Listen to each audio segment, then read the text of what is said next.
कुछ चीजें ऐसी होती हैं जो अप्रोप्रिएशन है, कुछ जो है वो चार्ज है। अब ये जो चार्ज है ना, इस पर थोड़ी सी दिक्कत है। क्यों दिक्कत है, बच्चों को होगी या हो भी सकती है।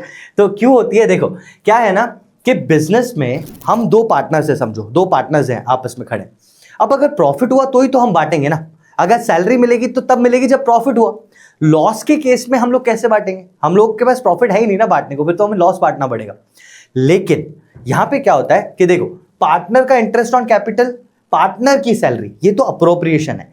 लेकिन पार्टनर का रेंट, अब ये ऐसी चीजें हैं, मैंने आपको कुछ नाम बताए थे, यहां पे लिखे हुए हैं क्या कहीं पे, देखो उसके बाद लिखे होंगे, हाँ ये रहा लिखा हुआ है। अगर हमने रेंट दिया पार्टनर को, अगर हमने इंटरेस्ट और लोन दिया पार्टनर को, अगर हमने मैनेजर को कमीशन दी, ये सारी चीजें आपके लिए चार्ज है। अगर ये charge on profit, charge on profit का मतलब समझते हो, सिंपल बताऊं कि प्रॉफिट हो या लॉस हो, आपको वो चीजें देनी ही पड़ेंगी। ऐसी चीजों को बोलते हैं बेटा चार्ज, इसके अलावा कुछ है ही नहीं इसमें, इसी चीज को बोलते हैं चार्ज, है ना, कि प्रॉफिट हो या लॉस हो मुझे वो देना ही पड़ेगा। तो ऐसी कौन सी चीजें होती है जो सर देनी ही पड़ती हैं, तो बेटा बिजनेस का रेंट है ना, इंटरेस्ट ऑन लोन है ना, ये वाली सारी चीजें, मैनेजर की कमीशन है, यार मैनेजर तुम्हारा पार्टनर थोड़ी ना है, उन सबको वो चीजें देनी ही पड़ती हैं।